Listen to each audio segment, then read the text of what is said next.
Isang mapagpalayang araw po sa atin lahat mga kaibigan. Ngayon po ay kalabing-isa ng Marso 2026. Tayo po ay bumabati muli kay General Nicolas Torre III sapagkat sa araw na ito ay nagawa niya ang isang tungkulin na pinangarap ng maraming matinong Pilipino na sana mapanagot ang may sala. At yung kanyang pagkaka-epekto ng warrant of arrest ng Interpol para sa ICC, mga kaibigan, ay matagumpay.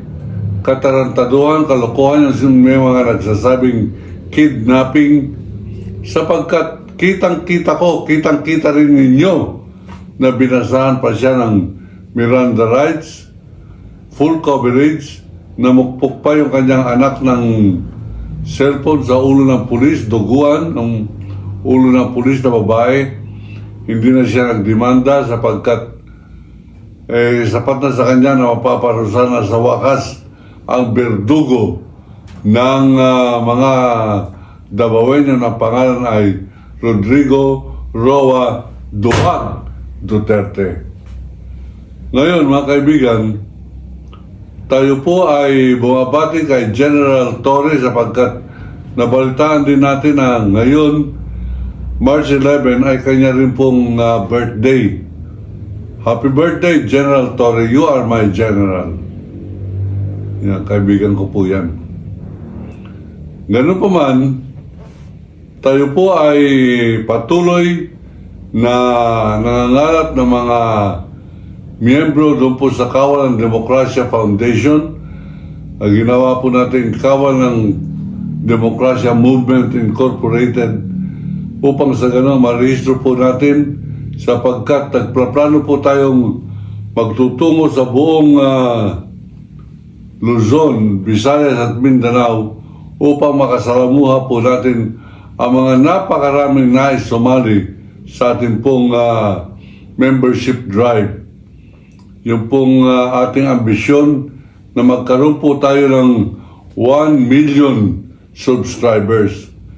Kaya sapagkat hindi po tayo nagkakasya dito lamang sa ating YouTube channel, pupunta po tayo sa mga probinsya, makikiman-to-man tayo, makikiusap tayo, magrarally tayo, mangangarap tayo ng mga subscribers on the spot.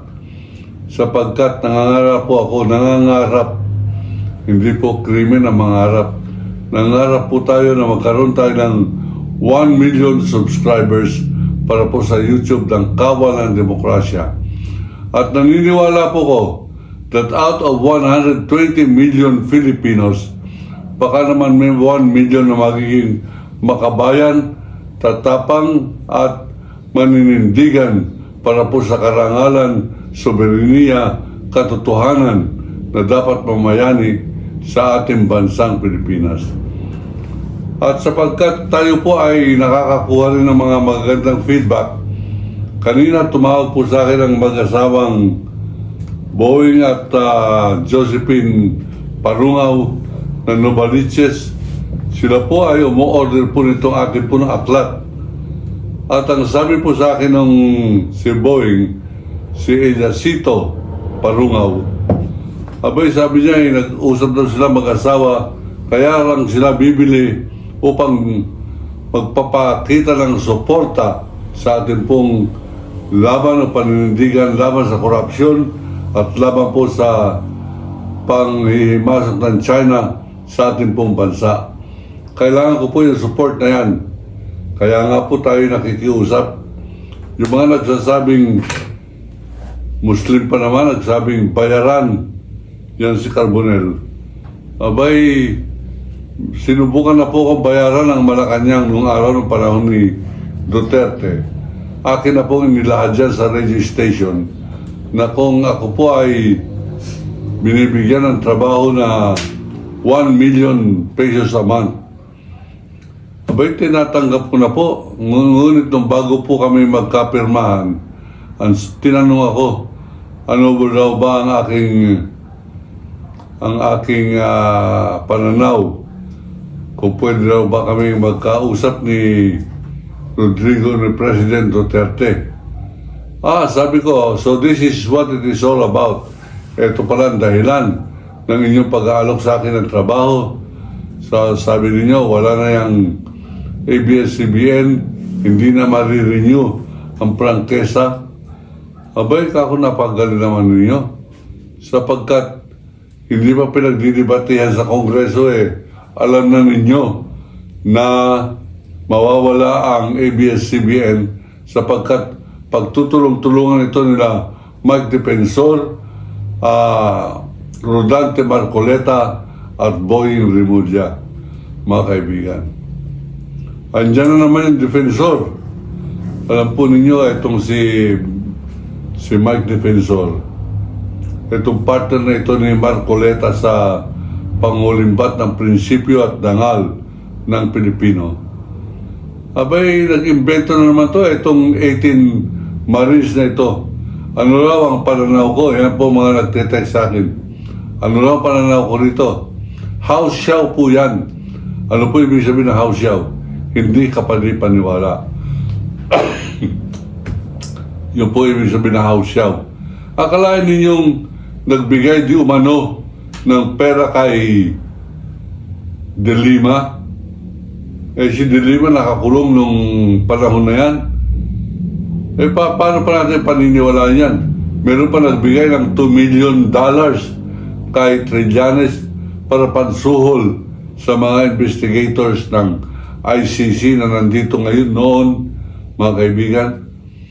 Hindi naman mga Pilipino yan. Hindi naman mga DDS yan. Paano mo lalagyan yan? Hindi naman korap yan. Hindi naman taga Davao yan. Hindi naman tatak Duterte yan. ICC yan, mga pinakamarangal na mga sugo sa International Criminal Court. Ang ating sugo dapat dyan nung araw ay si Miriam Defensor Santiago. Hindi itong salaulan na babae, ang pangalan to, Rowena Guanzon, napakapanghi na mukha. Abay, tinitignan ko lang yung mukha, napapakunot na ako ang aking ilong sapagkat mukhang napakapanghing pag-uugali ng abogado na yan, Rowena Guanzon. At sinasabi niya pang professor niya, si Miriam Defensor Santiago, nasaan ka nung nagtuturo ng dangal at ng kaalaman si Defensor? Absent ka siguro sapagkat ikaw ay napunta sa mga Duterte diehard supporters, mga kaibigan. Ito naman si Robin Padilla, abay, kaya po natin kinakansyawan. Mangangarap din siya pareho ko ng 1 million signatures, mga pirma, upang hilingin sa ICC na pauwiin si Rodrigo Roa, kriminal, duwag, traidor Duterte. Ugok, Robin Padilla, ugok, bobo. Hindi ba na napapatawad kita sa iyong kabobohan? Pero hindi ko mapatawad yung iyong pagtatraidor, pagkampi sa kasamaan, at pagkampi mo sa China laban sa Pilipinas. Ugok, ugok, ugok. Yan si Robin Padilla. Kaya po ako tumiwalag sa Muslim sapagkat meron tauhan si Robin Padilla na nagsabi sa akin, bakit ko raw sinisiraan at bakit ko kinakalaban si Robin Padilla. Kaibigan ko po yan, pero hindi ako maaring humanay sa mga pinaglalaban niya.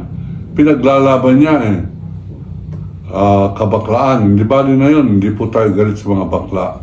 Katunayan, sinusuportahan ko po ang kanilang naturalesa sapagkat hindi nila pinili yan, yung pagiging bakla. Kaya lamang, hindi dapat isa batas na pwede mag-asawa ang lalaki sa lalaki tulad ng pagnanais ni Robin Padilla. Bakit hindi ko lalabanan yan? Bawal na bawal sa kamusliman yan. At pag kinampihan ninyo si Robin Padilla laban sa akin dahil lamang sa mga issue ko kay Robin Padilla, diyan na kayo. mas mataas ang rango ko kaysa sa inyong mga Muslim. Tayo ay nasa ilalim ni Allah.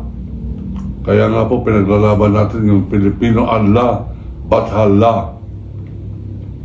Yan po ang ating pong dahilan kung bakit po tayo tumiwalag dyan po sa haram, sa kasamaan ng mga Pilipino Muslim.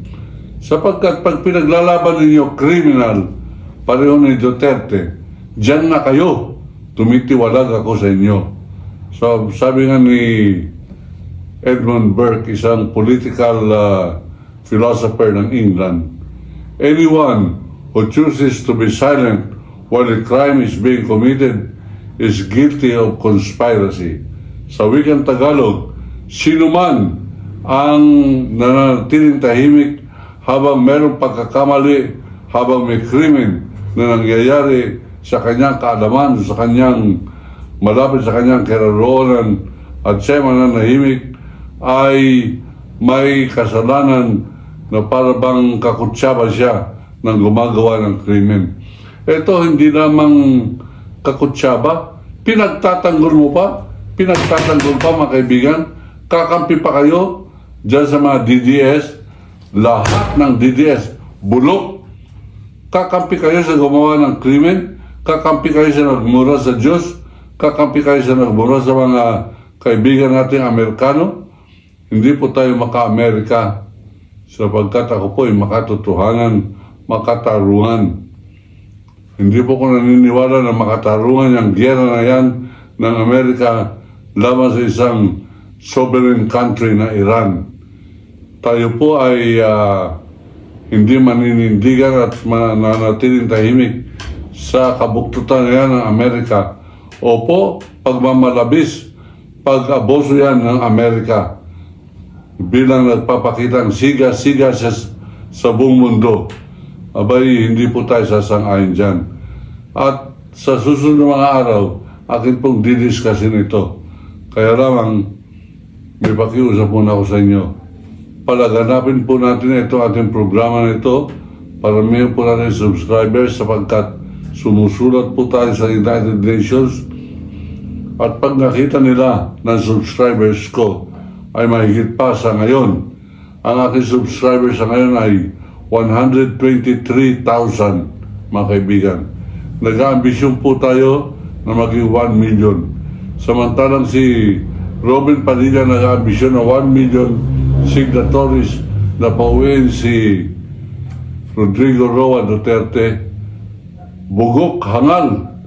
Paano mo papauwi niyan? Ang dami niyang kaso sa ICC. Mabuhay ang ICC.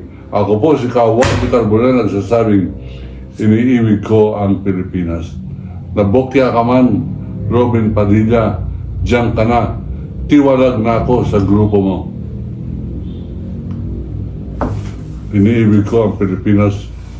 China, layas!